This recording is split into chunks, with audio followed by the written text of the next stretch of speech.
What up, though, Lions fans, people in the chat? One thing's for sure, the Motor City Cats are back. Motor City Cats back at it. Came to give you stats, not static. Whatever you do, keep your Lions news pragmatic. I think I'm gonna have to do me a little introductory song or something like that. Just a little bit of spit. Just a little bit. I hope everyone is doing wonderfully well today. I hope that the week has been great. I hope that the coming weekend will be great. It's Hump Day, Wednesday, December, 11th? Yeah, December 11th, because it's already the 12th where I'm at. I'm not even going to lie to you. What's going on, Kane Press? Hope you're a little bit less pressed today. So yeah, we're gonna get into some things. We're gonna be talking about that defense because some things are looking up, looking positive. Some people seem to be getting right. Some people seem to be getting ready, resting up, healing up.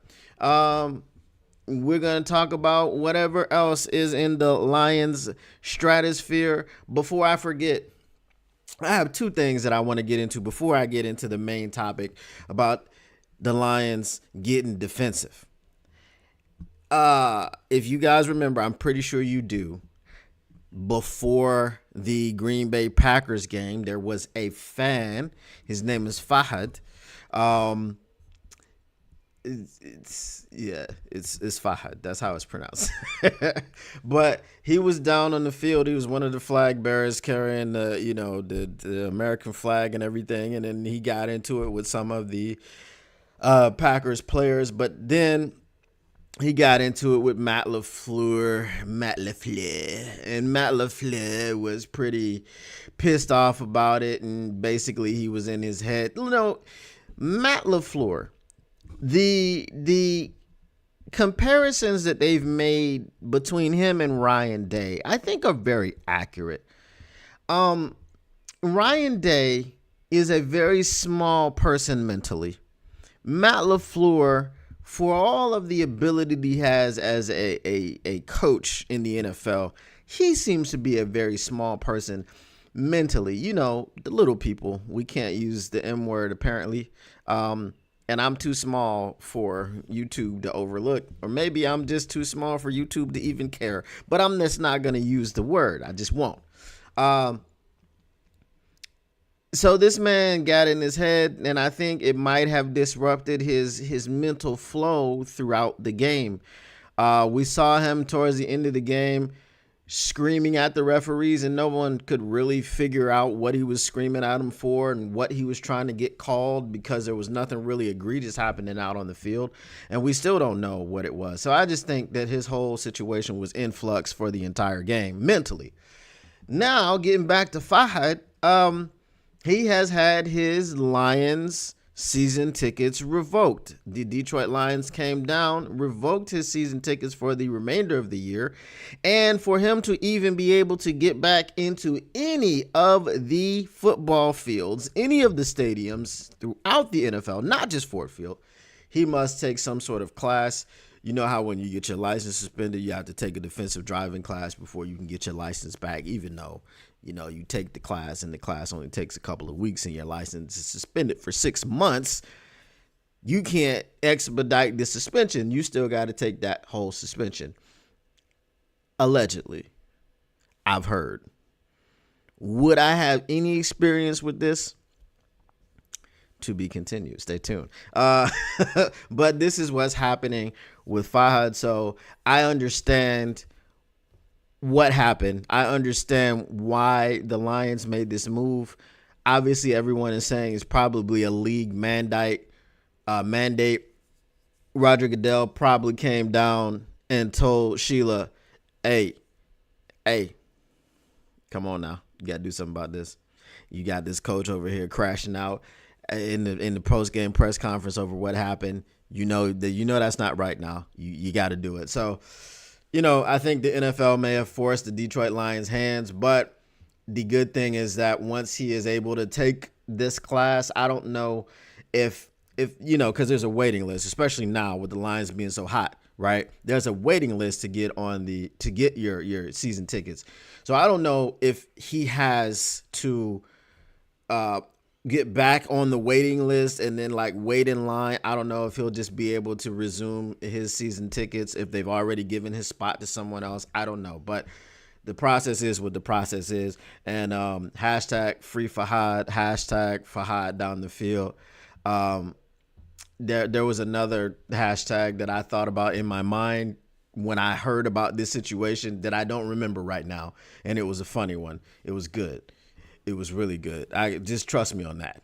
Okay. All right. Let's get to some of the people in the chat. Justin Fan will be here later. K Ain't Press is here. Paul Thomas is here. Lone Spoon is here. Frog Crop is here. And there will be others coming in momentarily.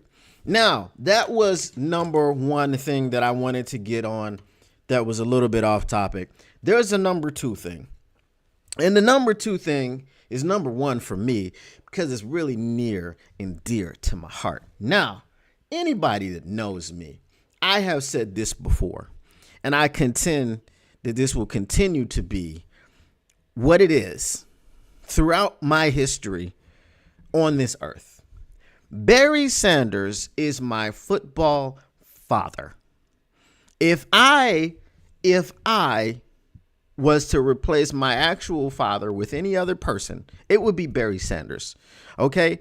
Barry Sanders is the reason that I fell completely in love, head over heels, with Detroit Lions football and with football in general. I first played football for an organized team when I was 9 years old. Shout out Ann Arbor Eastern Eagles. I played for them when I was 9. Very good team. We were a team of 9-year-olds, and we were so good that when we got to the playoffs, we got completely shut down. And the reason that we got completely shut down, and shout out because my dad was my first coach. So the reason that we got completely shut down was because we were so good and we were beating up on other 9-year-old kids that the team that played us in the playoffs was actually coming to our games, filming us. They were doing film study on 9-year-olds and coaching their team as this is how they play, this is how we stop them, yada, yada, yada. Now we're 9 years old. We're not making game plans. We got the plays that we're going to run, and we run them. Stop us if you can. So, yeah, this head coach, he's a scumbag. He comes and tells my dad this after they beat us. We were filming y'all because y'all were too good. Crazy. So I was the quarterback. I wasn't a running back. And the reason I wasn't a running back is because I wanted to play just like Barry. Okay. And my dad was like, you got to learn how to hit the hole. And I was like, Barry don't hit the hole, so I don't hit the hole. Right. So he was just like, just be the quarterback.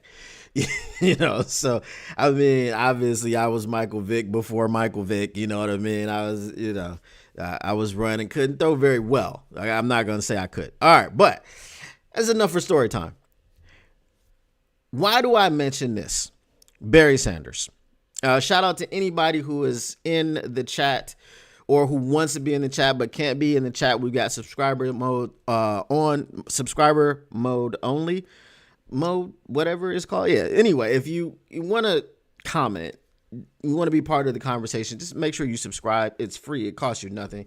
And you only have to be a subscriber for 60 seconds, and then you can send messages and you can talk. All right. So, we're racing to 1,000, trying to get that up, trying to build that up for reasons. But the reason that I bring this up, the Barry Sanders situation, near and dear to my heart.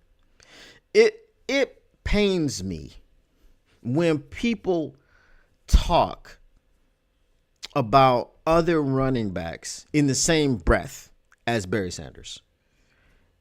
You, right now, you back then, and I can't tell the future, but I can talk to people right now. I can talk about between the time that there was football up until there was Barry Sanders. And after Barry Sanders retired up until now, there has never been another Barry Sanders. And the crazy thing, it's just like Michael Jordan, right? Remember, everyone that came out was the next Mike. Oh, he's the next Mike, and he's the next Mike, and he's the next Mike. And it's always the next Mike, the next Mike. We got to find the next Mike because we're missing Mike. And we're missing what Mike brings to the table as far as entertainment and the wow factor and all these things. Well, the reason that there is not the next Mike is because there's only one Mike. When we saw a human being seemingly flying through the air, I mean, I was a Detroit kid, so I was like, F him. You know what I'm saying? That dude's trash, obviously, because, I'm from Detroit and, bad boy Pistons, you know what I mean? But when you see a human being flying through the air and all the things that he did and the tongue out and everything and the swag and the shoes, that's not something you ever going to see again, because every time it happens, even close to it, well, this is the next version of it. Everybody wants it to be the next version of it. So now everybody wants it to be the next version of Barry. And Barry Sanders, again, listen to me. If you never heard this story, Jeff Fisher was the defensive coordinator of the Los Angeles Rams, and they were getting ready to play Barry Sanders and the Detroit Lions, and he released live chickens in practice for the defense to chase around so that they could mimic the movements of Barry Sanders. Barry Sanders has a very famous poster, and it is on one of his best highlights, where his lower body went right and his upper body went left. Okay, it was like he detached himself at the waist and went in two different directions and shook John Lynch all the way out of his shoes. Like John Lynch was frozen in time. He was like, okay, I got him. I'm breaking down. You know what I'm saying? That's what it was in the moment. I can imagine John Lynch's brain probably split in half inside of his skull, and he was like, I can't move. I'm paralyzed. I don't know what to do. This is Barry Sanders. So I'm listening to, I listen to a lot of Woodward Sports, man, because when I'm driving in the morning, that's what's on and that's what's accessible. And I know they're going to be talking about the topics that I need to be talking about as well. So I listen to a lot of them. Listening to Armani and Edwards. Anson Wells is on there today, and he makes the most ridiculous statement. Now, I'm not coming for Anson Wells. I'm not coming for any person in particular. I'm coming for a particular group of people. The recency bias that we see when we make statements like, if Saquon Barkley didn't start off his career with the New York Giants, which was a terrible organization, you're talking about Saquon because he's creeping up to Eric Dickerson's record. You're, again, 17 games, right? You're talking about Saquon as maybe the greatest running back ever.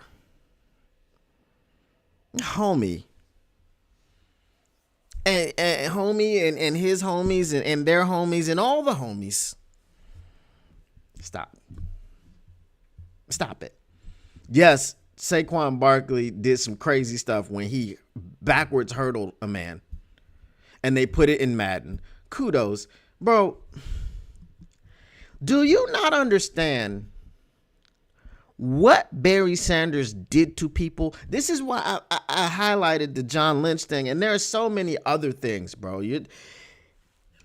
Come on, man.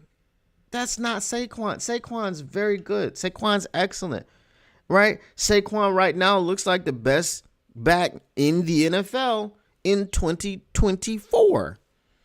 He is not the best back of the NFL history.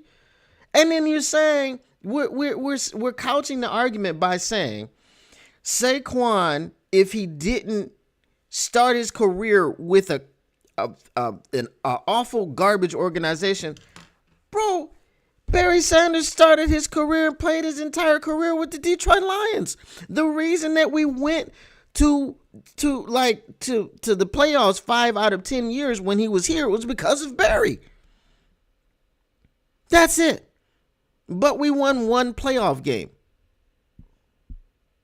because everybody in the playoffs knew if we sell out, if our entire game plan is to stop Barry Sanders, this team can't beat us. Right? We played one game where we beat the brakes off the Cowboys, made it to the NFC Championship, and got the brakes beaten off of us by the, at the time, Washington Redskins. Let's just stop with the recency bias, bro. Let's just, the greats are the greats for a reason. Hell, if you watch Bo Jackson, the physical specimen, Bo Jackson was Derrick Henry before Derrick Henry. Bo Jackson was a mix of Derrick Henry and Saquon. Okay? Bo Jackson was huge and ran like a 4.1 was the rumors. Like he was supposed to be as fast as freaking Deion Sanders. Okay? He says he ran a 4.1 in college.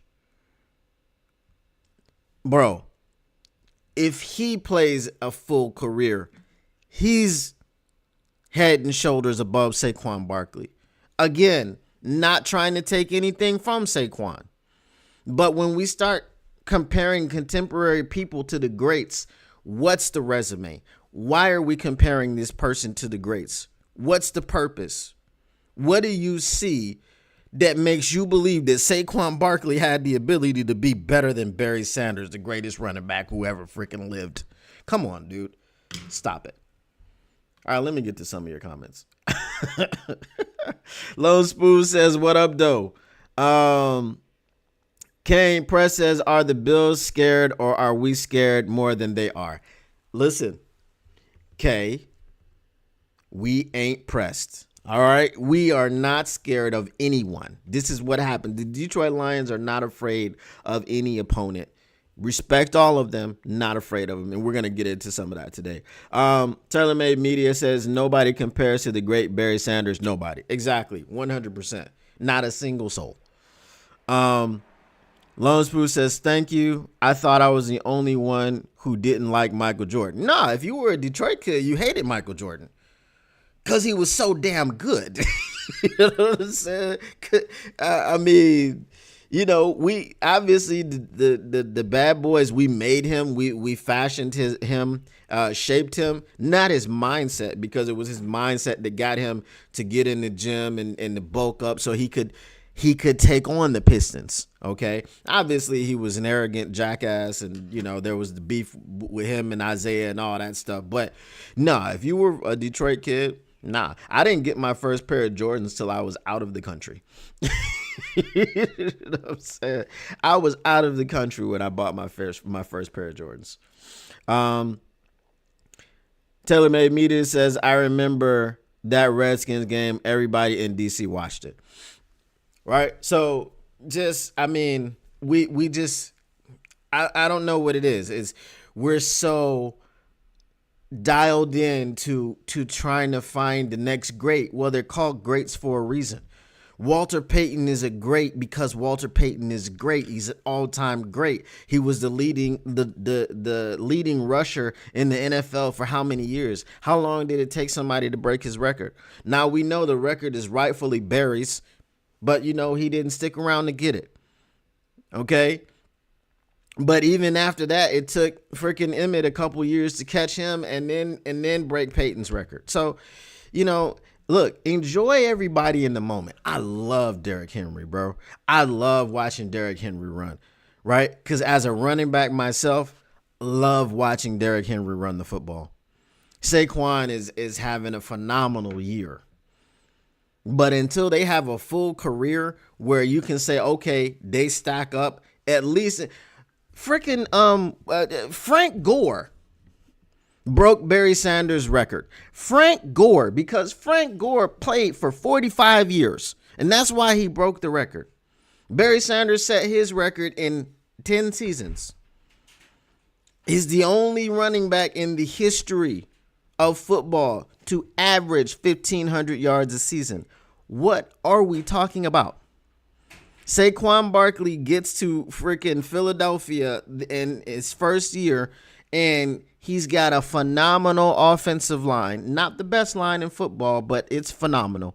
Okay? He's got all of that ahead of him. He's got a quarterback who runs the football as well. He's got a complete offense designed around being able to hit huge holes that you can drive Mack trucks through, right? And this is the first year that he's had a season where he's eclipsed 1,600 yards or whatever the case may be. Bro, Barry Sanders had a 2,000-yard season as well. Okay?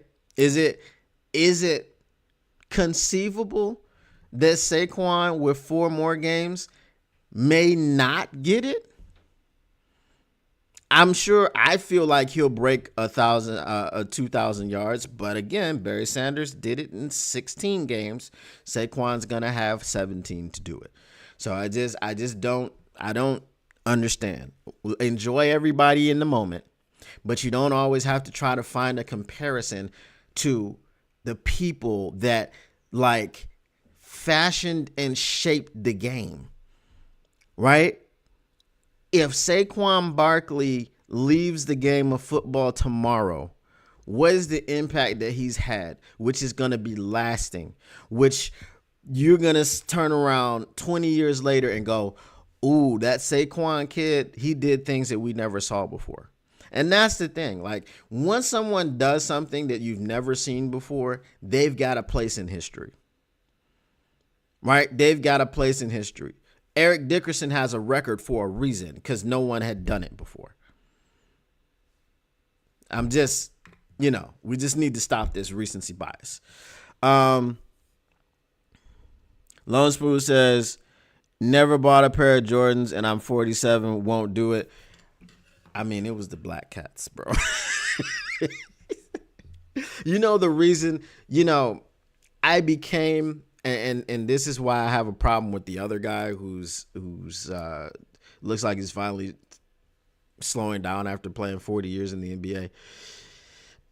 When Jordan left the game of basketball, it wasn't the same.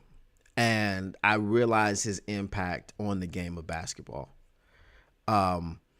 I didn't really want to watch it. Obviously, that we still had greats like Allen Iverson. We had Tracy McGrady. We had people, but it just felt like that villain that I needed to root against wasn't there anymore. So once I realized that and I looked at it in that way, I gave him the respect that I feel like he deserves as the greatest of all time. But then I also can say, I can stake claim like he's the greatest of all time because we made him that. Just like Tom Brady. I was a huge non-Tom Brady fan, hated Tom Brady, but I'm a University of Michigan guy. So eventually I was just like, you know what? He's the greatest of all time. And he had to come through Michigan to make his name. So I claimed him. You know what I mean? I don't have a problem claiming people that when we have a huge stake in making them who they were, whether it was because they had to fashion themselves in a different way in order to beat us, or they came through our state, or our city and they got known, they got put on the map there, and then they went on to great things. I can claim those people. I don't have a problem with it. If you look at it that way, Lone Spoon, maybe you'll claim them too. All right. Let's go ahead and get into the topic. The topic was getting defensive. Now, we have an article here from Sideline, Brad Berryman. Shout out to him. If you like reading things, Sideline is a good one. Brad Berryman always does an excellent job. So it says Dan Campbell expects the Lions defense to be better against the Bills. And then I got some other things to talk about with the line with the defense. Um, so TaylorMade Media, my dad he went to the University of Michigan, and long story short, I was born later than all my brothers and sisters. I'm the youngest, so he went back to school when I was like 9, and I lived on campus for a couple of years. I think it was 8 because I was in 3rd grade, right? So from 3rd to 5th grade, I lived on campus. That's why my first football team I played in was in Ann Arbor. So yeah, a part of the University of Michigan family, lived on campus, went to some of the classes with them, met some of the football players, and maybe even some basketball players, but for sure football players. I remember meeting Bernie Leggett and things of that nature. But that is why I am a Michigan guy through and through. All right. So Dan Campbell expects the Lions defense to be better against the Bills. All things considered, the Lions defense was pretty good last week, and Dan Campbell thinks it'll be even better this week. All things considered, the Detroit Lions defense was pretty good in Week 14 against the Green Bay Packers. The Packers had 2 short fields that led to touchdowns on their way to 31 points, but they had just 298 yards of offense in the game. Just 298 yards of offense would sound like a lot if you didn't have guys with, hi, my name is Jamal. Hi, my name is Kwan. Hi, my name is Miles. Hi, my name is Jonah, in the locker room all week. 4 defensive players the Lions had added in the week before the game saw action against the Packers. They couldn't possibly have been fully up to speed with the terminology of Aaron Glenn's defense, but as Glenn noted when he spoke to the media last week, the Lions defense is rooted in playing style almost more than the playbook. So if you didn't catch that press conference, that was what Aaron Glenn said. He said that it's not so much the playbook. When guys come in, we need to get them up to speed with how we play the game, the playing style. Once they're able to get up to speed how we do that, which is violent, which is fast, and all these things, they're able to play faster because the play calls don't really matter as such.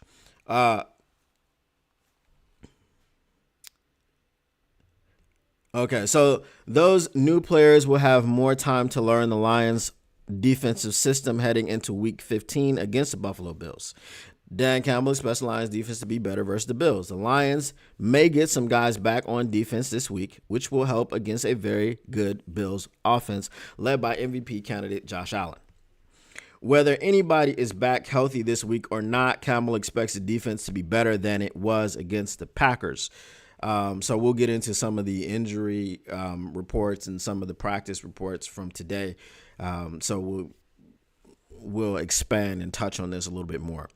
So he says defensively, I'm going to try to read this. Defensively, man, it was okay. We got some new guys, man. Just give us everything you got and finish. That's the stipulation. So now we need to take a step now. We need to take a step further. Campbell said on Monday. I think I need some work, but I'm getting there. Okay. Now that you guys are laying it on the line, you're finishing, man. Now we got to start getting the grasp, man, of what we're doing defensively and take the next step. And you know the detailed parts of this now, and to where we don't have a few plays that hurt us, so our defense will depending on who we have here, man. We're going to be better than we were last week. All right, I'm trying to get the Campbellisms and all the things that he does at the I'm trying to do it. It's MCDP right here. Okay, so I believe that, and whether we don't get anybody back or not, this will be another week in the system with Jamal and Miles and Jonah and Kwan, and so I know that they'll be better. Campbell said, but we'll do whatever we have to win the game. So ideally, the Lions will have all or some of Aleem McNeil, DJ Reader, Levi Onwuzurike, and Josh Pascal back. against the Bills and MVP candidate Josh Allen. Regardless, the newest players have more time to learn the details of the defense, and that'll be helpful, and Campbell knows it. So these things obviously are true, but when we look at who was practicing today, we looked at Levi Onwuzurike was a limited participant. Josh Paschal was a limited participant. I know this has nothing to do but Taylor Decker with the defense, but Taylor Decker was a full participant in practice today. Aleem McNeil was a full participant in practice today. Obviously, Dan Campbell said that he was in the protocol, but he hadn't taken any steps back. So no setbacks. Aleem McNeil looks like he's going to play. Now, DJ Reader, I don't know if this is concerning. I don't know if it's concerning. I don't know if it's rest. I don't know if it's something that is more than what he thought it was. Because remember, after the Packers game, or after the Thanksgiving game against the Bears, he said he was playing against the Packers. He had a little shoulder injury. I don't know if it was a little one, because today he wasn't participating in practice. He was working off to the side with trainers. So I don't know what's going on with his shoulder. I'm just hoping it is a rest thing, a maintenance thing, and he'll be good to go against the Bills. Because if you have Josh Paschal back, you have DJ Reader back, Aleem McNeil back, and then you have Zadarius Smith. Well, that's pretty much now, to this point in the season, is your starting defensive line. So if you have your starting defensive line back, again, Josh Paschal is very instrumental in being able to set the edge and all of this. If you watch the game against the Rams, the Bills were not able to get their running game going. They weren't able to get James Cook off the ground. I think he had like 6 carries for 20 yards. And with Josh Paschal being in this game, that's going to give you the ability to hold him to a similar performance. Also, another thing that happened is just the Rams kept scoring. I think the Rams scored like on their first 3 drives or something like that. So at that point, the Bills just had to keep pace, and they abandoned the running game pretty quickly. You want the football in any quarterback's hands, which I know it sounds crazy, even the best quarterbacks, and Josh Allen is one of the best quarterbacks in the game. I had this conversation with Easy last Wednesday, and we were talking about faces of the league. Well, Josh Allen is one of the faces of the league, but he is a quarterback. Quarterbacks tend to have more turnover problems than other people, and that's because quarterbacks touch the football on every play, whether he is throwing it, whether he is taking it in his own hands, trying to make a play, running it. He will extend the football for a first down and things of this nature. You could get some punch outs. Depending on how your offense is playing, you could get some desperation throws, trying to fit it into spots, especially if you got sticky coverage and you got a pretty good pass rush. You may be able to force him into some situational turnovers, whether those be interceptions or fumbles.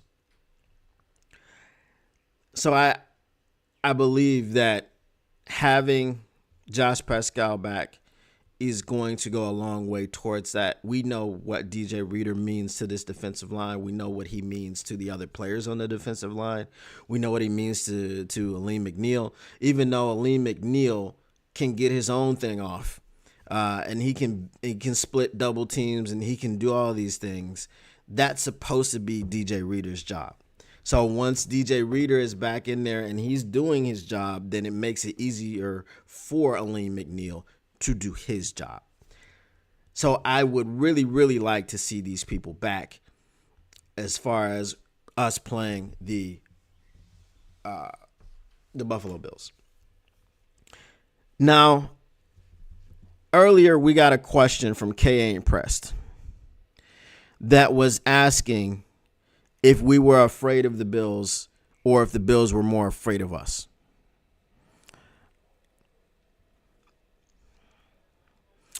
I don't think that the fear is a large component of this game. But what I do think is there's pressure.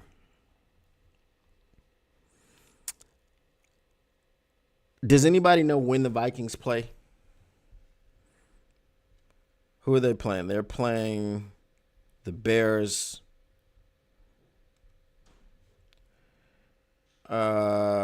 Week 15, U.S. Bank. Okay, it's a 12 p.m. game. 12 p.m. Oh, that's Monday night. Well, damn. Okay, that's Monday night. So, is this Monday night?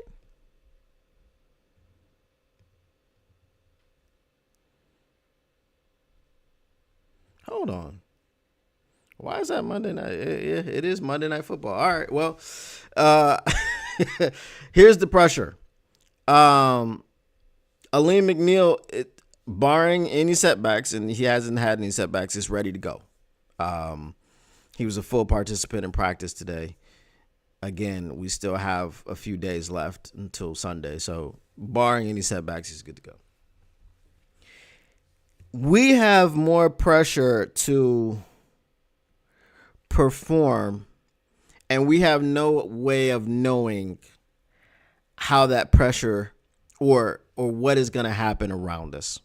We have no way of knowing what the Minnesota Vikings are going to do or have done because they're playing the next day, or I should say the next night, Monday Night Football. We have no way of knowing what, going into the game, the Philadelphia Eagles are going to do or have done earlier, because they're not playing earlier. They're playing at the exact same time as us. So how we handle that pressure to not make mistakes is the key. I don't look at the Buffalo Bills as a complete team. I look at them as, I use this term a lot, but it's the best, it's the most accurate way to describe. I look at the Buffalo Bills as a hero ball team. It is a team built on the shoulders of one man.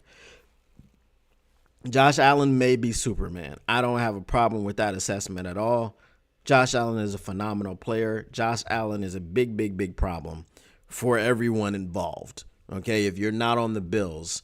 And it used to be that Josh Allen was a problem for the Bills, too, because he was throwing all them interceptions. He threw 18 interceptions last season. I think he's only thrown 7 this season.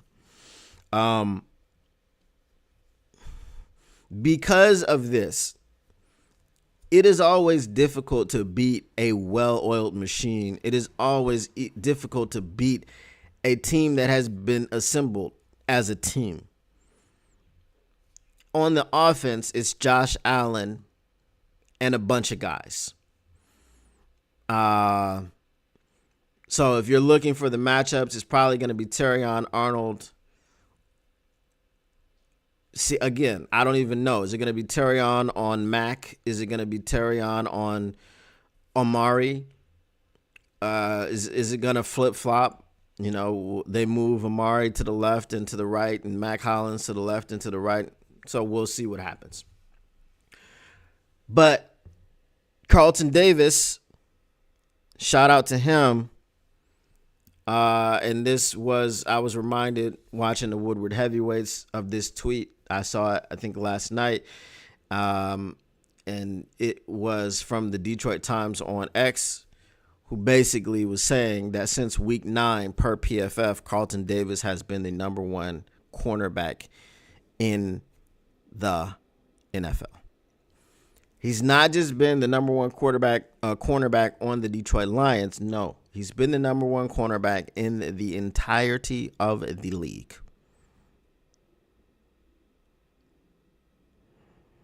The league. The NFL. Carlton Davis, a member of the Detroit Lions, cornerback, number 1 in the league. We're not used to that, right? He's also had, I think it was an 86 is his coverage grade, and that is the highest in the NFL. So now go back to his press conference when he said that he was a shutdown corner and he's basically here to make one side of the field unavailable. That's what he's doing. He's made good on his promise. I've said before, I did a video a few weeks ago, saying that Carlton Davis is a man that needs to be re-signed today. The Detroit Lions need to re-sign him today. And I'll keep saying that until the day that they re-sign him. And then it'll be that the Detroit Lions have re-signed Carlton Davis. Do I think it is likely? What I don't think is likely, and I understand that his price tag is going to be high, but we understand what Brad Holmes is able to do with contracts and things of this nature. I don't think you trade for a player and you give up a third round pick, and the only thing that you're thinking about is how can we get that third round pick back? Oh, I know how. We can let him walk in free agency and we'll get a third round compensatory pick back. So it'll be like we traded for nothing. Oh, I'm Brad Holmes. Look at me. I'm so smart. Let me pat myself on the back. I don't think that's what's going to happen. What's going through his mind is, I swung a trade for a guy who became the number one corner in the NFL. And I did it for a third round pick. And now he wants to come back and be a part of this roster in the future going forward. So let me re-sign him. Let's work out a deal which is mutually a win for both sides. And let's bring Carlton Davis into the fold. Okay? Now, there were tons of Tampa Bay Buccaneers fans that were out on him. I did have a Buccaneers fan that was a long time ago supposed to do a show with me. He never showed up, and I never asked him to come on my show again because it was a little bit ridiculous. Time management, all these things, right?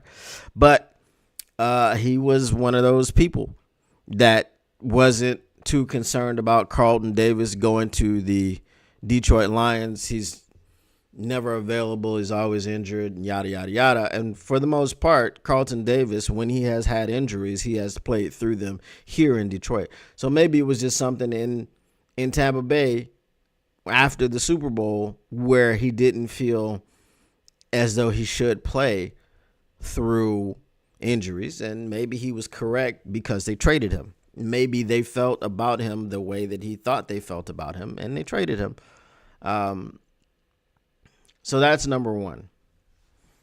Number two, Carlton Davis has been a mentor for Terrion Arnold.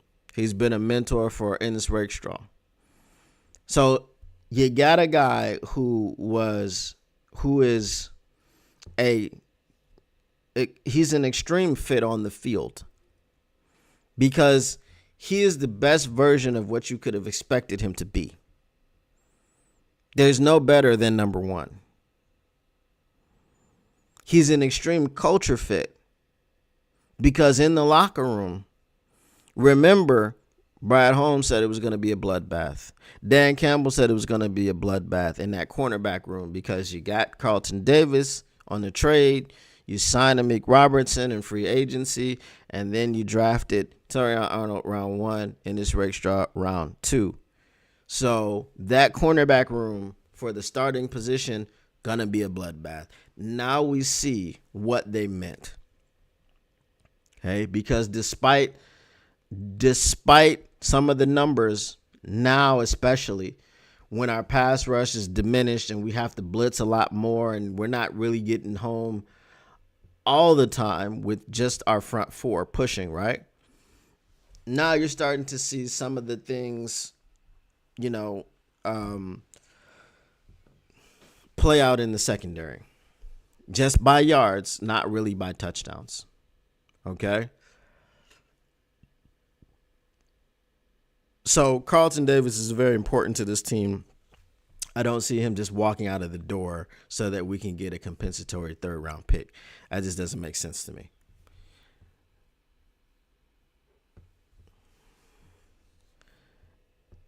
This defense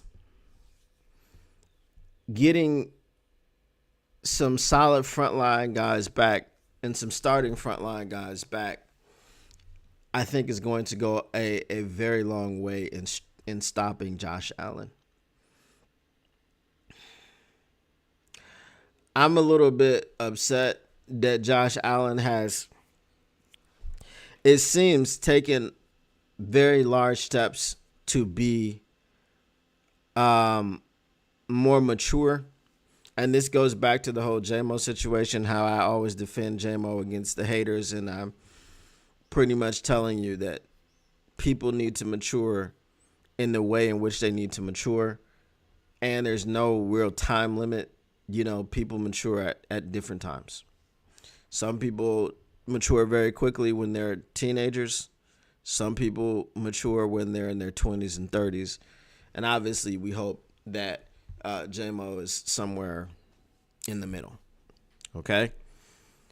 So with Josh Allen, like I said, it upsets me a little bit because he has become a much more mature quarterback.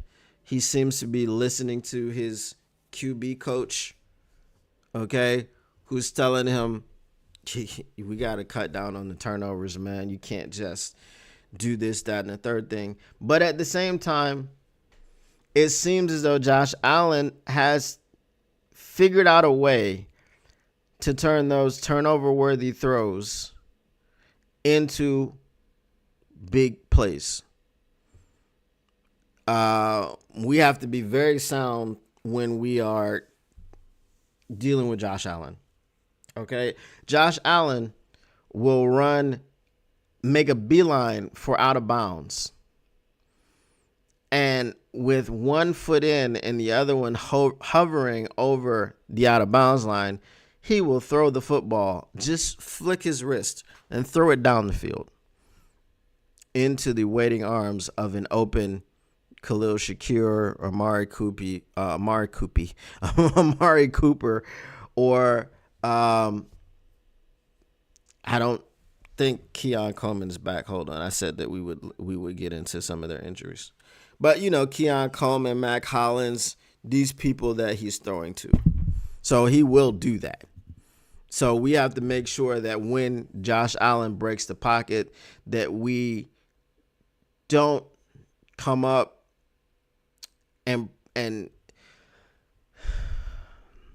we don't come up with our linebackers until he's past the line of scrimmage.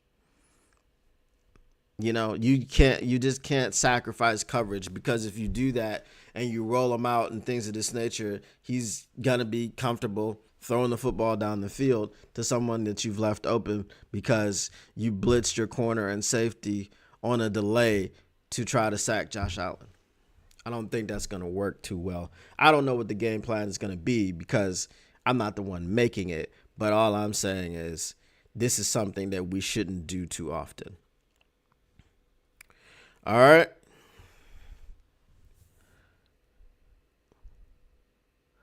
Let me get to some of your comments. TaylorMade says, is it true that the Lions have been penalized for 17 DPIs come Sunday versus Josh Allen and his Buffalo Bills? I think it is 16 or 17. They're the most penalized, but then they give up the least amount of touchdowns. So the DPIs aren't really doing a whole heck of a lot. Lone Spoon says, yes, the Lions have 17 DPIs on defense and yet only one DPI against our offense. That might be something to look into. You know, it sounds weird. There's a large discrepancy.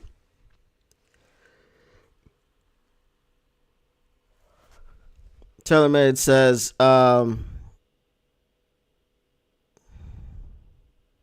Ronnie Curry just got that QB coach gig this year in Buffalo. Well, Ronnie Curry seems to be a difference maker. Okay? I'm just saying, Ronnie Curry seems to be a difference maker. All right. Let's see what else we got.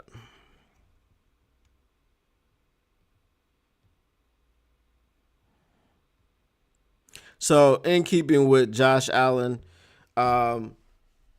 Dan Campbell calls Josh Allen the ultimate competitor. So, let's see what Dan Campbell had to say about Josh Allen.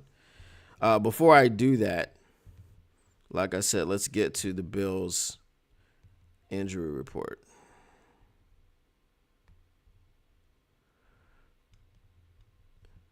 All right. So, Bills' practice report is, let's see who's on there.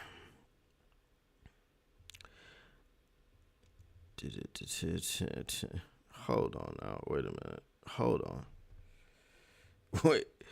Wait.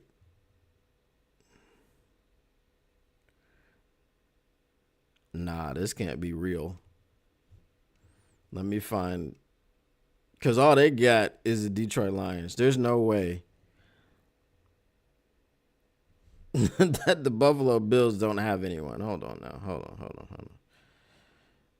Hold on. This is looking crazy.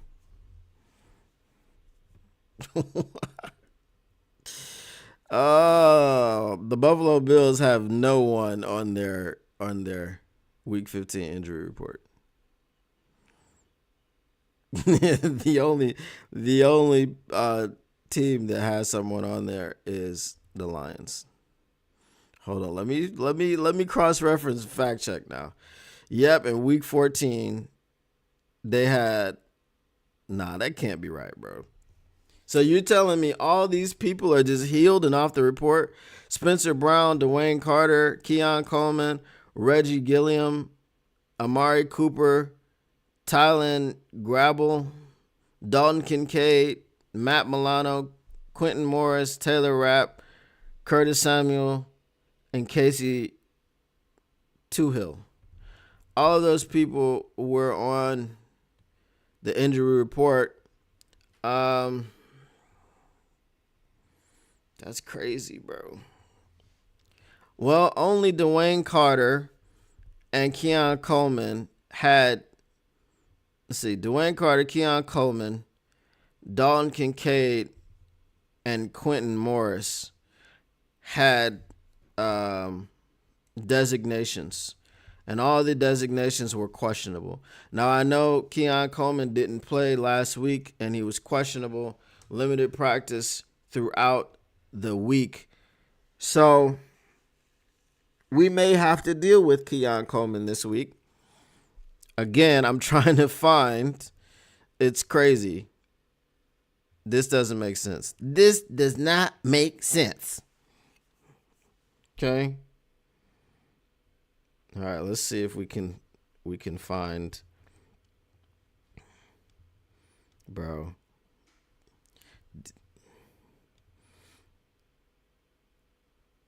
Okay, I'm trying to find Buffalo. All right, so we got Lions injuries and then we have Bills injuries. Okay, there we go. So from Fox Sports, they have more injuries. So Dwayne Smoot, defensive end, he's unknown injury, or his status is unknown. His injury is wrist. Practice status, full participant in practice. Curtis Samuel, injury foot, full participant. Taylor Rapp, safety, injury neck, did not participate in practice. If Taylor Rapp has an injury or has a neck injury and he didn't participate in practice, I'm sure he'll probably be out. Quentin Morris, tight end, shoulder, full participant. Matt Milano, biceps, full participant. Dalton Kincaid, knee, full participant. Damar Hamlin, back, full participant. Tylen Grable, offensive tackle, groin, full participant. Rasul Douglas, cornerback, knee, did not participate in practice. So if Rasul Douglas has a knee injury and he's missing practices, that's something to look at. So Taylor Rapp and Rasul Douglas. And we'll talk about that in a second. Amari Cooper, wide receiver, injury unknown, full participant in practice. Keon Coleman, wide receiver, injury, wrist, full participant in practice. Dwayne Carter, defensive tackle, wrist, full participant in practice. Casey Toohill, defensive end, ribs, limited participant in practice. Balin Spector, linebacker, calf, full participation in practice. All right. So the reason that we're keeping an eye on the safety and the corner, Taylor Rapp and Rasul Douglas, is because the Buffalo Bills last week playing the Los Angeles Rams, they got the brakes beat off of them in the secondary. They were pretty bad. Obviously, Matthew Stafford threw for a bunch of yards. Puka Nacua had some great catches. But we talk about our safety tandem being the number one safety tandem in the league. And then we're talking about a team that could be missing or potentially missing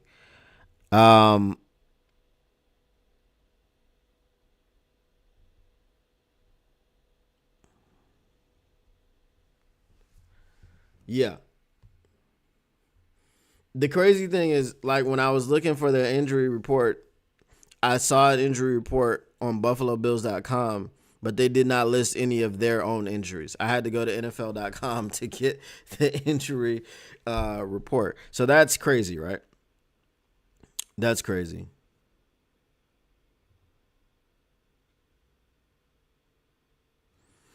All right, so here's a little bit of history. Lions versus Bills head-to-head history. Over the last 5 meetings, Buffalo has 4 wins versus Detroit. Over the last 5 head-to-head matchups, Buffalo has scored 90 points while Detroit has posted 84. So, sounds like the games were close.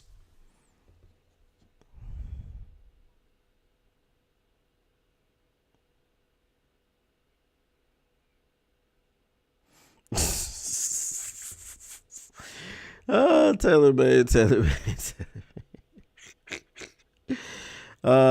Made says LBs don't usually get DPIs when you run 8-yard routes, though. Depending on the defense that you're playing, it doesn't matter if you're running 8 yards or 18 yards. The safety in the corner can be on you.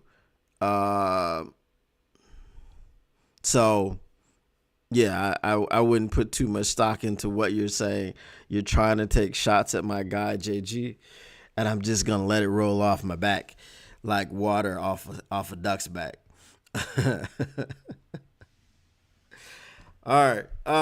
So, like I said, this Buffalo Bills team is good, but their defense is already not great, and then they have secondary issues that they're dealing with. So this is the same reason why I say, when you say the Detroit Lions can be had, what is the meaning of that?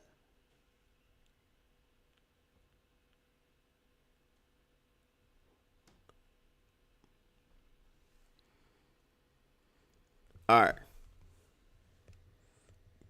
Good. I got caught in the train of thought. Yeah, so the injuries to the secondary of the Buffalo Bills.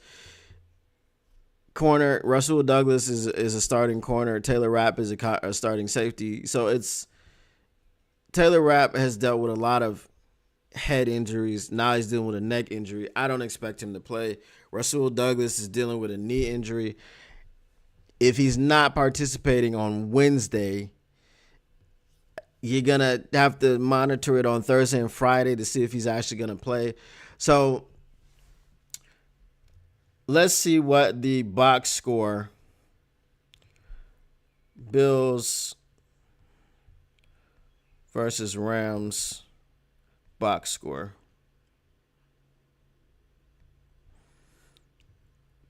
Because I want to see a realistic assessment of what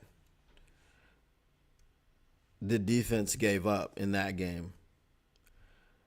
Team stats. So it was pretty even as far as total yards. Los Angeles gained 457, while the Bills gained 444. All right. 320 passing yards for Los Angeles, 342 passing yards for the Bills. If you give up 342 or 350, whatever, yards to Jared Goff, I think you're going to lose. Okay? I think you're going to lose. I really don't think that you're going to come into Detroit, give up that many yards, and still win. Now, with these two secondary pieces out, they had 320. Let's tack on 45, right? So let's say they throw for 365. Because without those two guys there, I believe that you can. So, to answer the earlier question, I am definitely not pressed. I'm definitely not pressed by this Buffalo Bills team. I do believe it's going to be a good game. I do believe that Josh Allen is going to make plays. That's what he does. He is a playmaker. He's one of the best playmaking quarterbacks that we have right now. Can I say he's one of the best playmakers in history? I'm not just talking about quarterbacks at the quarterback position. I'm talking about playmakers at the quarterback position. You know, you have your Randall Cunninghams, you have your Michael Vicks, you have your Donovan McNabb to a lesser extent. You've got your Patrick Mahomes. You've got your You've got your Lamar Jackson, and you've got your Josh Allen. So how many quarterbacks did I name before I came to Josh Allen?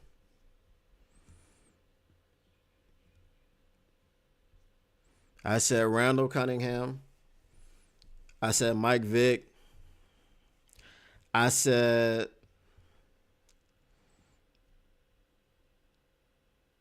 Patrick Mahomes.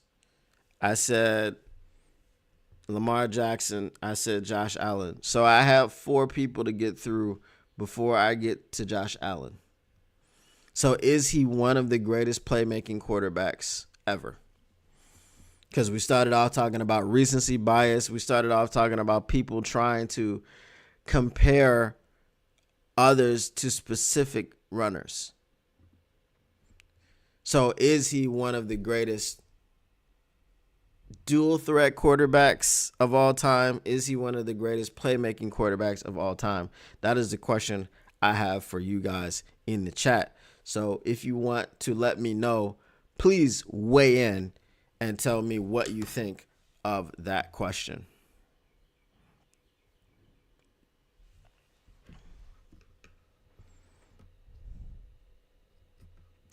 That is correct.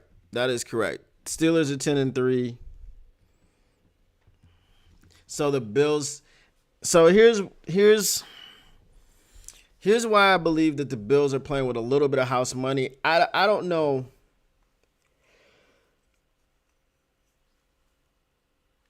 I don't know if the Bills are afraid of anybody in the AFC. Let's look at the divisional leaders in the AFC.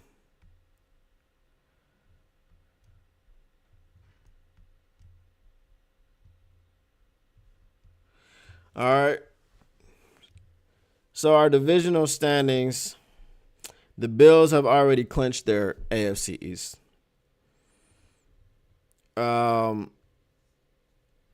The Steelers are leading the AFC North. The Texans are leading the AFC South. And the Chiefs are leading the AFC West. They've clinched their division.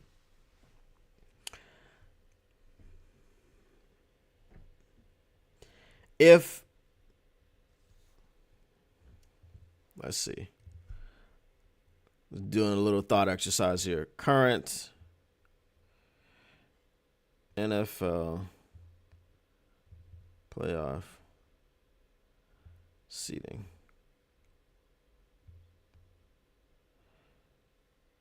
Because that's what I need to see right now.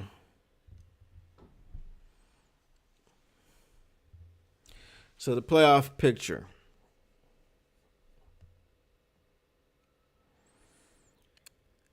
In the AFC, the Chiefs and the Bills are the only teams that have clinched a playoff spot.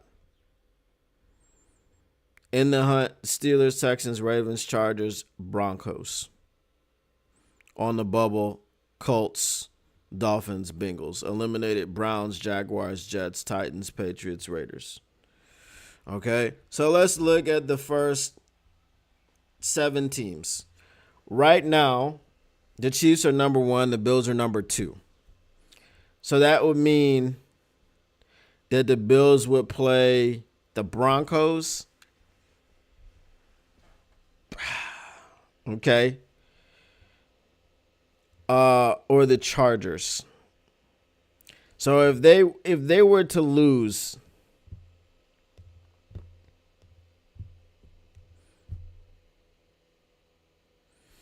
if I were the Bills, I would say if everything stayed the same,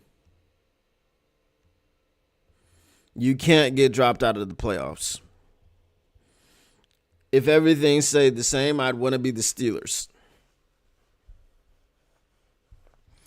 And the reason why is Bo Nix doesn't know what he doesn't know. So while he's a rookie quarterback and it's going to be his first NFL first NFL playoff experience, I feel like Sean Payton is going to have a good enough game plan for him to go out and execute and not be a problem for the team.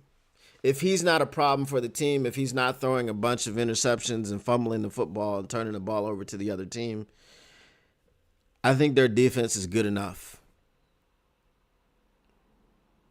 Now, when you look at the Chargers, Justin Herbert is responsible for Trevor Lawrence's playoff win. I don't want to hear about Brandon Staley, which, I mean, obviously he's not a good coach, which is why he was fired. But Justin Jefferson, you're supposed to be one of them ones. Not Justin Jefferson, Justin Herbert, you're supposed to be one of them ones. At that moment in time, you have to put the team on your back and you have to go and get 3 points. Okay? If you don't do that on a consistent enough basis, which I believe that Justin Herbert hasn't done it on a consistent enough basis, I don't trust Justin Herbert. I'd be more willing to bet, and I don't bet. I'm not a gambler. I'd be more willing to bet that Bo Nix would cause more of a problem against the Bills than would Justin Herbert. So they have to win to keep pace. But if I were them, I'd rather play the Chargers. What do you guys think? Who do you think the Bills would rather play? Would they rather play the Chargers or the Broncos? All right. Now, let's look at our playoff picture. Why not? Since we're here.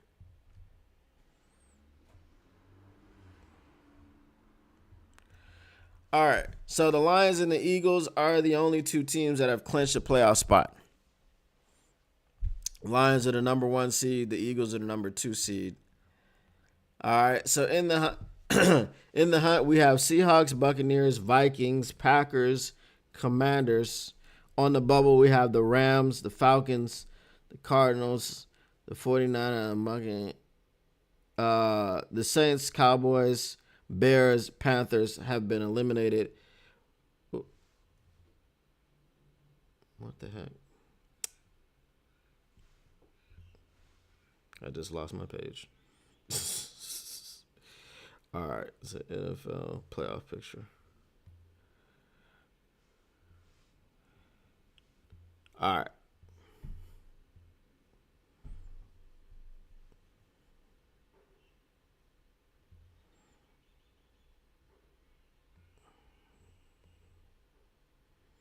Okay, now the Giants are down here eliminated. Oh, the Giants are the only ones eliminated. That's crazy because the NFC South is so bad. Okay, because the NFC South is so bad, and I guess by extension, the NFC West is so bad too. So on the bubble, you have NFC South, Rams, Falcons. Then you have NFC West, Cardinals, 49ers. Then you have NFC South, Saints. Then you have the Cowboys. The Bears and the Panthers are also not eliminated. That is crazy. The Bears and the Panthers are not eliminated mathematically yet. That is wild. The only team in the NFC to be eliminated from the playoffs at this point is the New York Giants. That's crazy. So Lone Spoo says Chargers. Taylor Made Media says, I think the Bills want the number 1 seed just like everybody, but they can't get it. They can't get it. In order for the Bills to get the number 1 seed, I mean, there's only one game left for the Bills, and that is against the Detroit Lions. Again, their last 3 games are within the division. I think they have the Jets twice and the Patriots, or the Patriots twice and the Jets.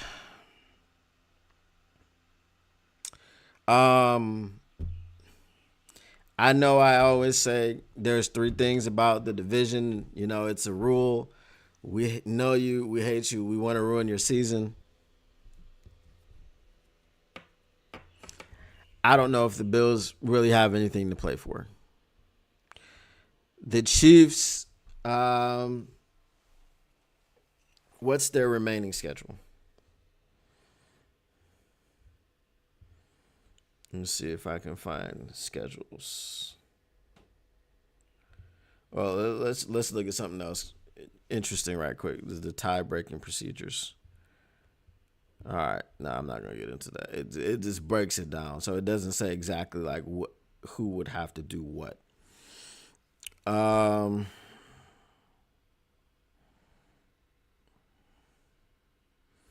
doesn't it give the schedule? Okay, full schedule. So the Bills have all of this just to figure out like what kind of pressure the Bills are under when they play against us. All right. Let's see here. Okay, the Bills remaining.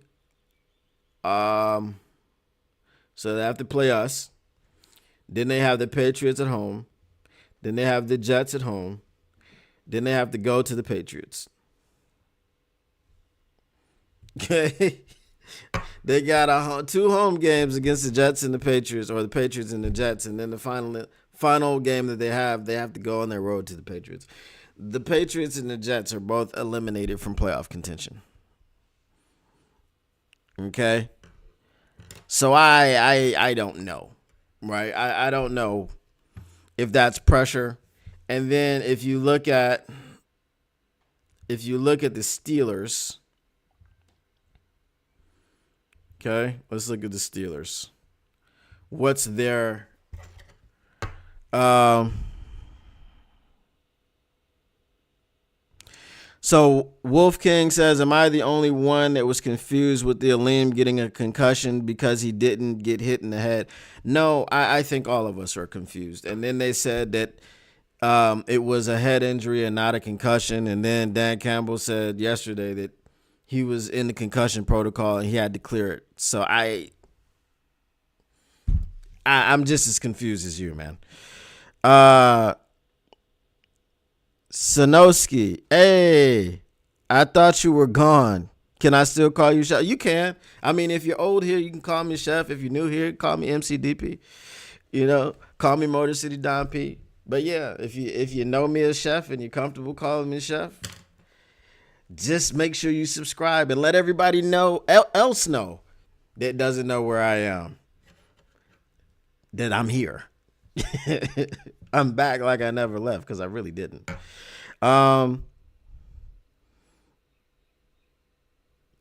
That means that they could run the table. Yeah, so it is important for them to try to beat us. I mean, I guess that's really what we were trying to figure out. But I still just want to see what the Steelers' schedule is. I don't think the Steelers win out.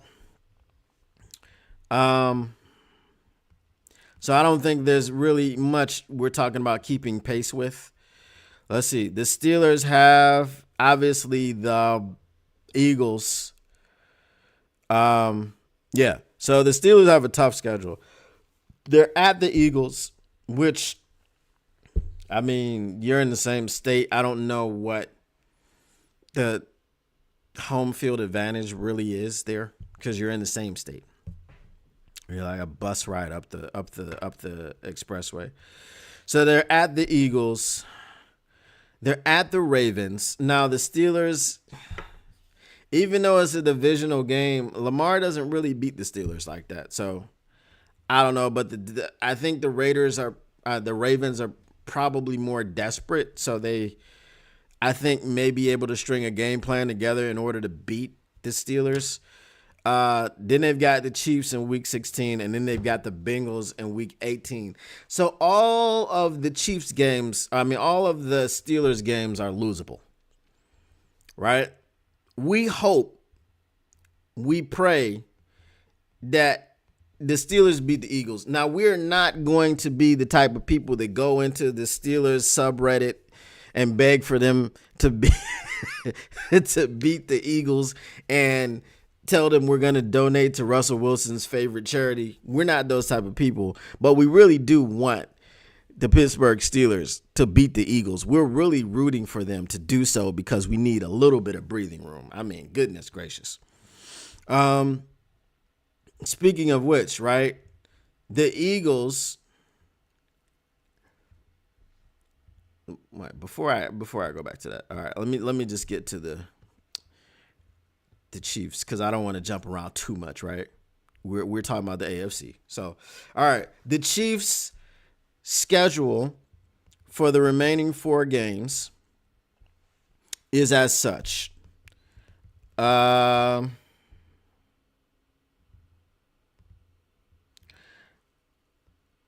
right, the remaining 4 games, they have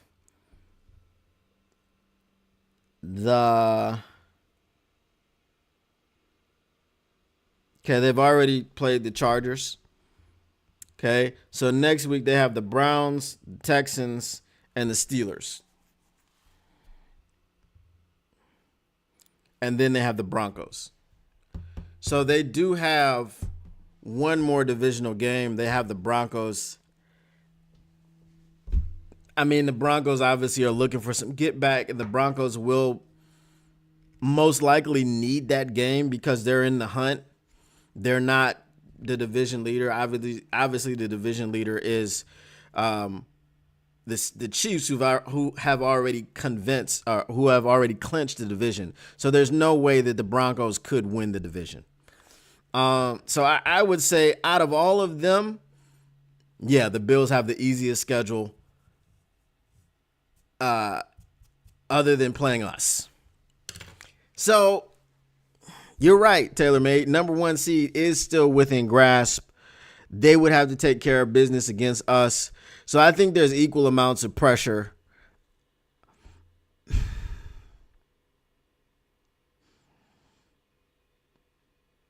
Because they're 10-3. They dropped one that they shouldn't have dropped. They're 10-3. The Steelers are 10-3. The Chiefs are 12-1. So you would have to look for the Chiefs to lose to some combination of the Browns and the Browns, Steelers, Broncos. They would have to lose to two of those teams. I would say it would be more likely Steelers and Broncos. Now, then what that hurts is I expect the Bills to be 10-4 after this game for sure. If they're 10-4, I think they're done. So they're going to be desperate. They're going to have their back against the wall. Yeah, it's going to be tough, man. It's not going to be an easy game. It's not going to be easy. So Wolf King says we want Steelers to win this game. Oh, for sure, 100%.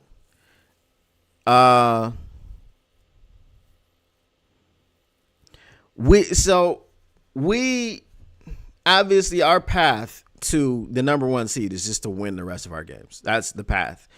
Then we don't have to worry about who beats the Vikings or who beats the Eagles or whatever. But sometimes you just want to mentally be able to just take a break and decompress a little bit. Lone Spoo says we won't lose the number one seed. If we lose, we own the tiebreaker against the Eagles and the Vikings. How do we own the tiebreaker against the Eagles?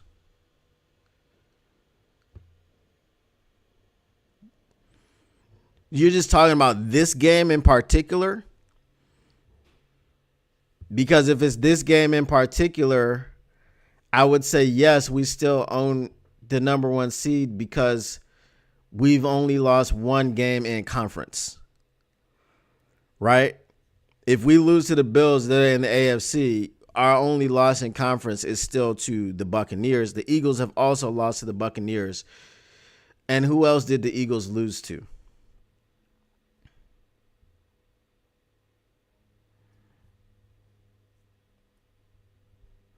Tougher schedule. Yeah, but who else did the Eagles lose to? Was it another NFC team?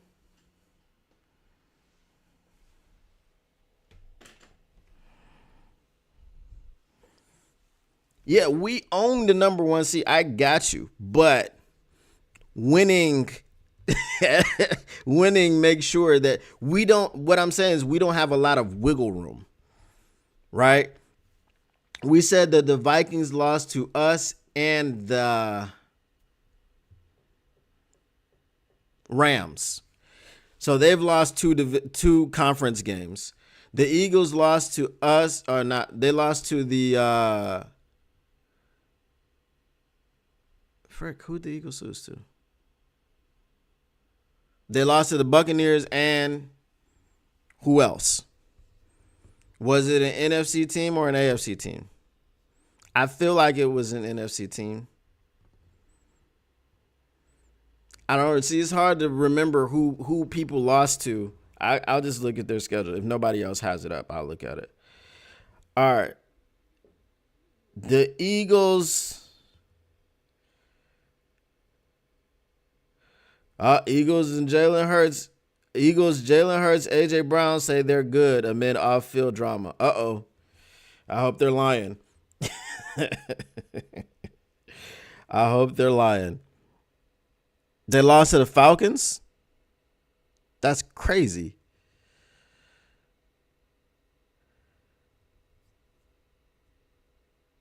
Okay, so the Eagles lost to the Falcons. So that's two conference games. So we are ahead of... Basically, we're ahead of them by 2 games, I guess, by virtue of being 12-1 and them being 11-2.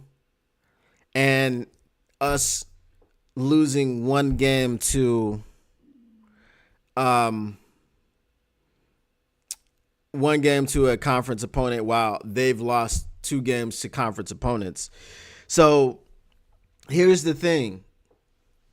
We could lose to the Bills and be fine, but the only issue then would be that our next 3 games are against NFC opponents. So we don't really get a break with our schedule that way. And I'm not, again, we're 12-1. I'm not expecting us to lose any more games. We're just saying this is what the path to the number 1 seed is. Yes, we're already number 1 seed. We've already clinched the playoff berth. But we want to make sure that if any games get lost, and the other, if by week 17 the Vikings have won their games, the Eagles have won their games, the Lions have won their games,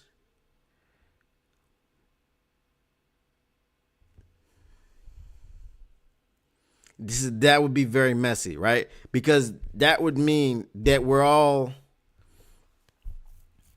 at the same record, right? Right? By week 17, if we lose this game to the Bills,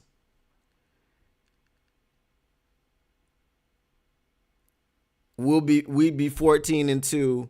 The Vikings will be 14-2. The Eagles will be 14-2. They've got 2 losses to conference opponents, right? But the Vikings and the Lions would have the same divisional record, right? No, they wouldn't be. They'd be 4-1 within the division. We'd be 5-0 in the division heading into week 18. That's my point. So, yeah, I don't want to lose this game. I don't want to lose any games. I just want it to be easy because I don't want anything to have to go to the NFL. And then it's like, we deemed this game harder, this game more valuable than this game, strength of schedule, whatever the case may be. It's like you don't want to leave it to the officials. You don't want to leave anything to the NFL. Just go 16-1 and, get your bye. And, you only have to play three games to win the Super Bowl.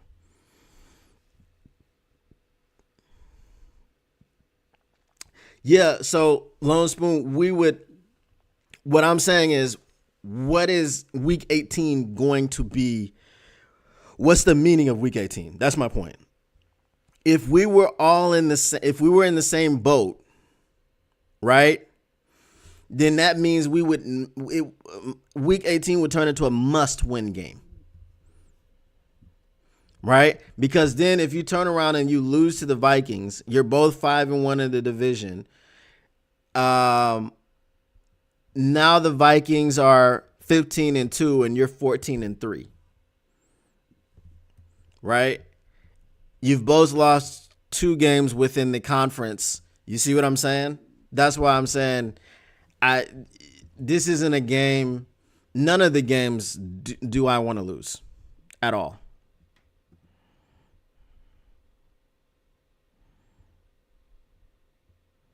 That's what I'm saying, Lone Spoon. If we win the next 3, week 18 doesn't matter. That's why I'm saying I want to win the next 3. That's my point. Because I'm saying if we drop this game and only this game, and the Vikings don't drop any games, then week 18 matters.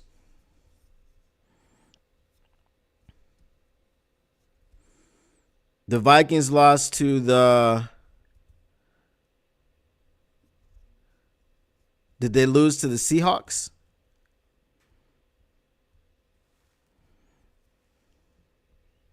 Because I know it wasn't the Cardinals. They should have lost to the Cardinals. But the Cardinals kicker caught the Justin Tuckers for some reason.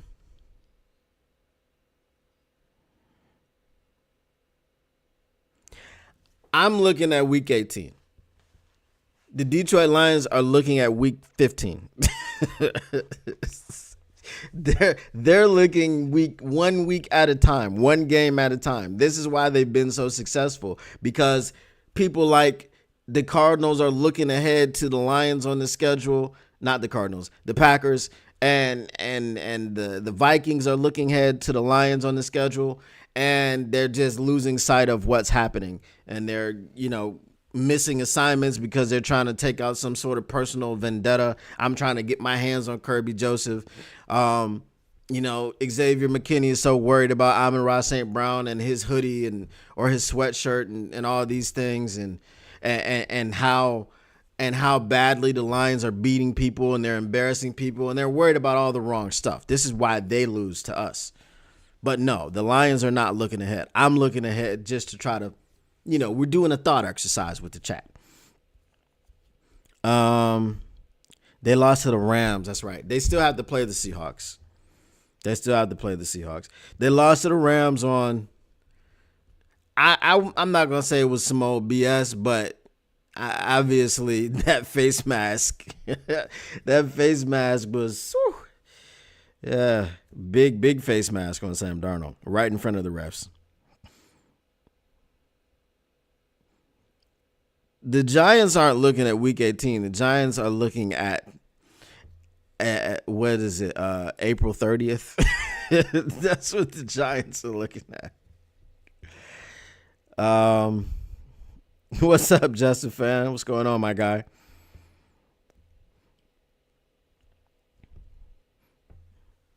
The Vikings lost to the Rams right after they played us, right? That's when the Honolulu Blue Flu was still claiming victims. Yeah, that's what I thought. I mean, the long and the short of it is this. I don't think that the Vikings are gonna win out, and I'm talking about, when I say win out, I don't mean week 18. All right. Here's the issue. The Eagles have the Steelers, which is a game that they could lose, but again, that would be an AFC opponent. Then they have the Commanders, the Cowboys, and the Giants. Those are all divisional games. And honestly, they could lose any one of them because it's in the division. We've also seen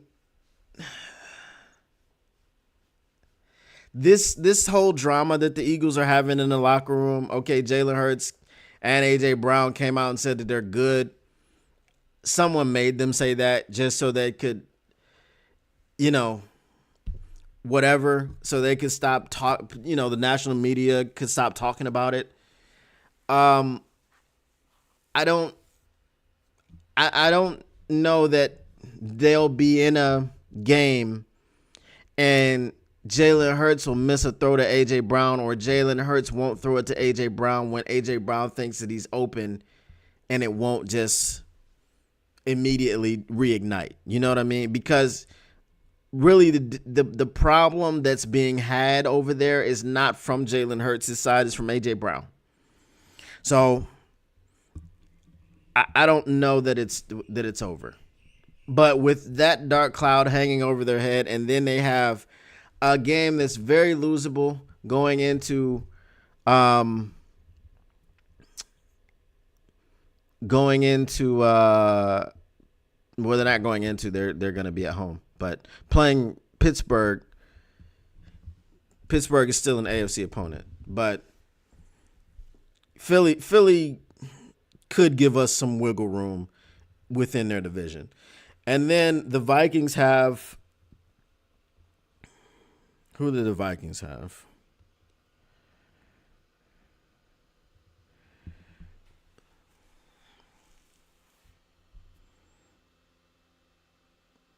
Half the country is watching the Eagles and Steelers, and half the country is watching the Bills and the Lions. I think more of the country is watching the Bills and the Lions.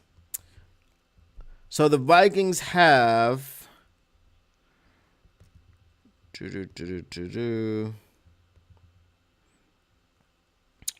All right. The Vikings have the Bears, the Seahawks, and they're at Seattle. Seattle is going to be looking to keep a stranglehold on the division.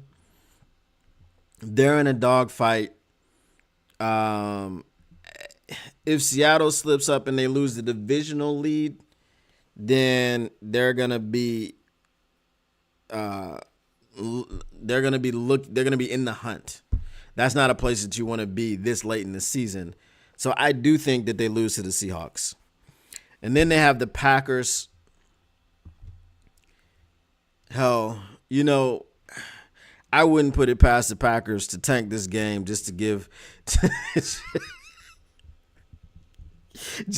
the Vikings a chance to try to steal something from the Lions. I really wouldn't be surprised if, I know the fan bases are talking. I wouldn't be surprised if the coaches were talking like, look, man, we're just going to give you this one. We need you to go ahead and do something against some Lions. And then, of course, they have us in Week 18. So, I can see a path where these other teams do lose some games. I don't think that the Eagles nor the Vikings will win out. And I do believe that we have the opportunity to do so. We've got the Bears. Now, the Bears going to be in Chicago. Last time we went to Chicago, we lost. Their defense is largely the same, but their situation is just toxic.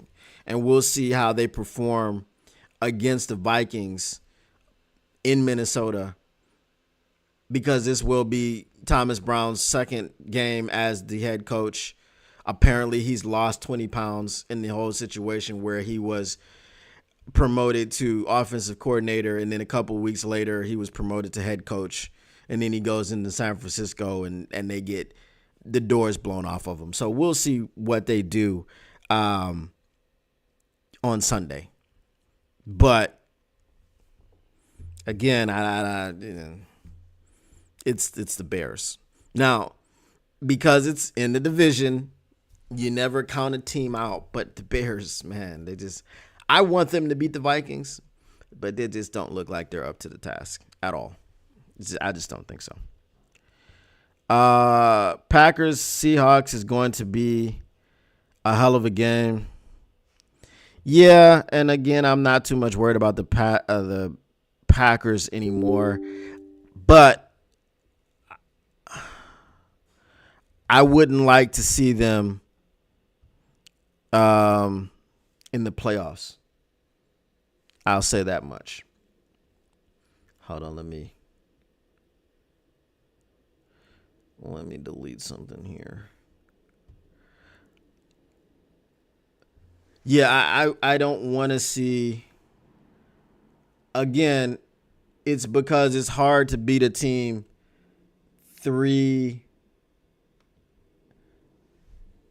It's hard to beat a team 3 times in a calendar year. This is what we had to go through with the Buccaneers. It's probably even harder to beat a team 3 times in the same season. Not that it's never been done before, but it's not an easy task that we would have ahead of us. Lone Spoon says T.O. and McNabb said they were good too. How did that work out? Yeah, that has not worked out up until this point. They are still Hatfields and McCoys.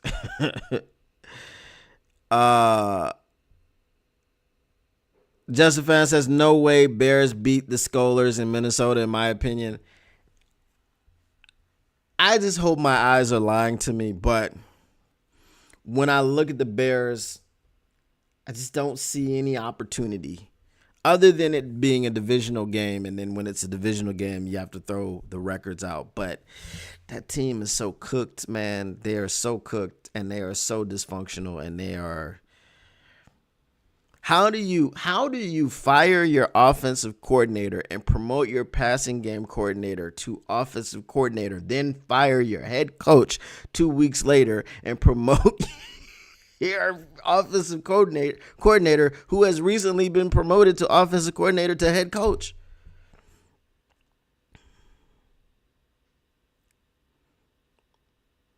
Bro, it's baffling to me. It doesn't make sense. This does not make sense. So like I said, man, I never want to count out a divisional opponent against another divisional opponent, but the Bears have a huge, like I listen to Bears podcasts every day.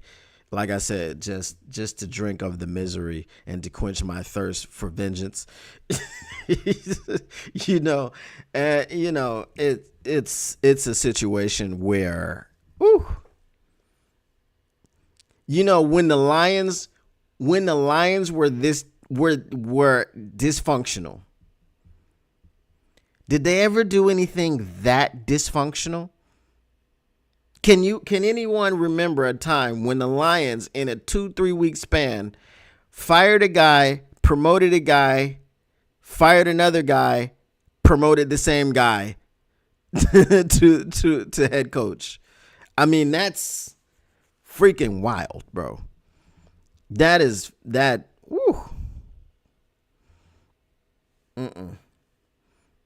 Like I said, we thought we were the dysfunctional franchise. I think the Bears are the most dysfunctional franchise in the NFC North. But the only thing is that they have a Super Bowl to hang their hat on from 1985. From 1985. That's it. But because they have that Super Bowl victory, and they went to another Super Bowl, and was it 2005? Was that the one where they went with Lovie Smith and they got boat raced by the Indianapolis Colts? I'm not going to lie, I fell asleep. That's the only Super Bowl that I have missed because I fell asleep. I woke up and Peyton Manning was over there, I was like, oh well. Hold on, let me see. When was that exactly? Bears, Colts, Super Bowl.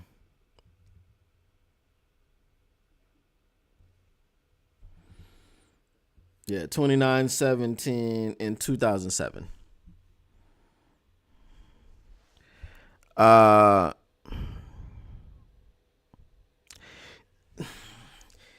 Not firing them was bad,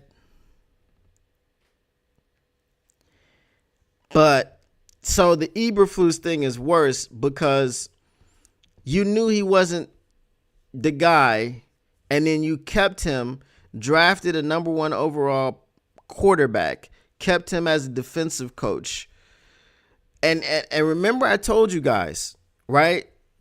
Look how bad they looked on defense against San Francisco. Remember, I told you that they fired their defensive coordinator too, because that's who Matt Eberflus was. He was their head coach and their defensive play caller. And Jonathan Vilma comes out while, broadcasting, calling the game, and basically calls the Bears defense vanilla. Because he was like, when Brock Purdy, has to face a team that shows actually some different looks, then it's going to be, you know what I mean? It's going to be more difficult. So when you get called out on television for being vanilla, that's bad.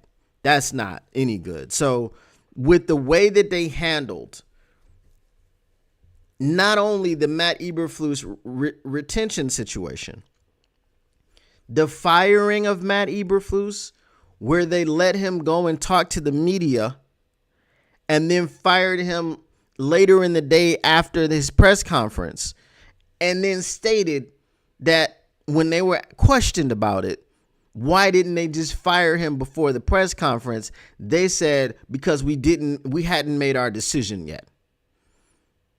So whatever he said in that press conference prompted you to fire him. When he said it was on to San Francisco, and he thought he was going to be the head coach of the team against San Francisco, and that's what he was focusing on, preparing for the San Francisco 49ers. You had all the rest of Thanksgiving, all the rest of that weekend, and on Monday, you fire him a couple hours after his press conference. I don't think that we know that level of dysfunction. And we knew dysfunction. Most of our dysfunction was just bad hires and then keeping on to bad hires for too long. The Chicago Bears did just about everything that you could have done in this firing cycle. The only thing that they didn't do, and this is because they promised they wouldn't do this, was have Matt Eberflus find out on social media that he had been fired. They wanted to give him the respect that he deserved, and they said that they wouldn't do that, and they fired him to his face. and then he was allowed to meet with Thomas Brown and give him advice before he left the building. Bro, that's awful. That's awful. And if anybody happens upon Broski Bear,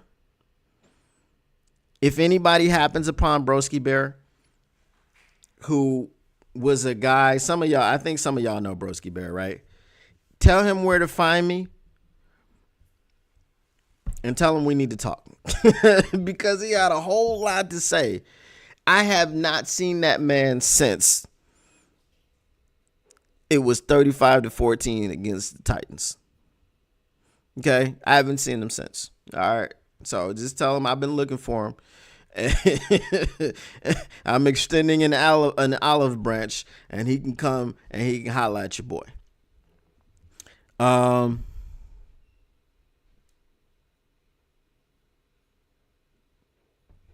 So we didn't keep them a year after the Milling Man March. We kept milling. Appreciate you, Paul Thomas.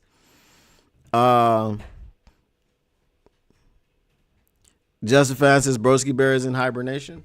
I wouldn't doubt it.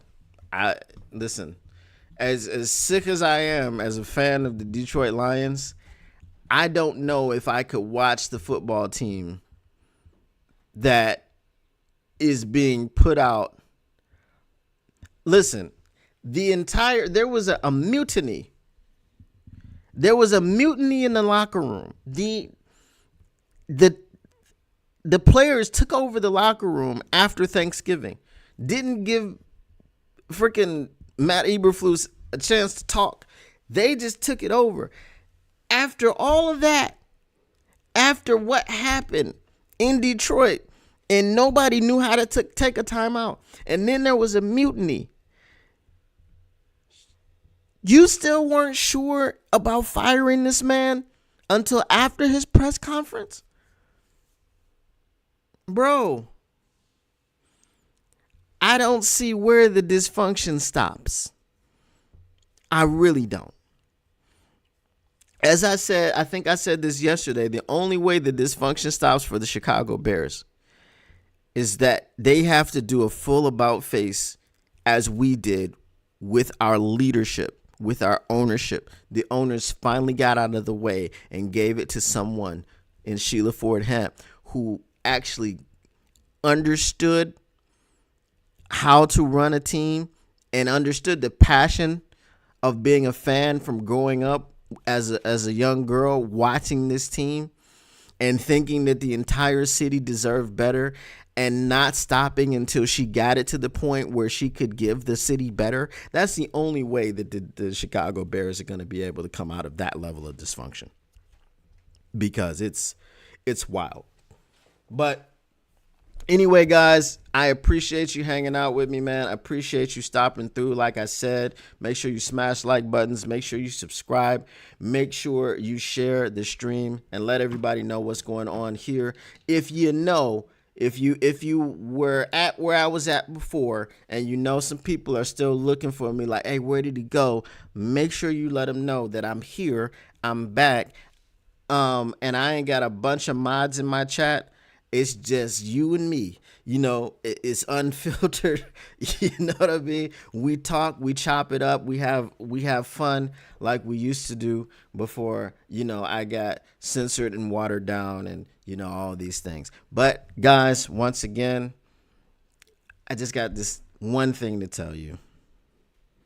The Motor City Cats, we're back at it. We came to give you stats, not static, whatever you do. And I can't tell you what to do, but if you want to take my advice, just make sure that you keep your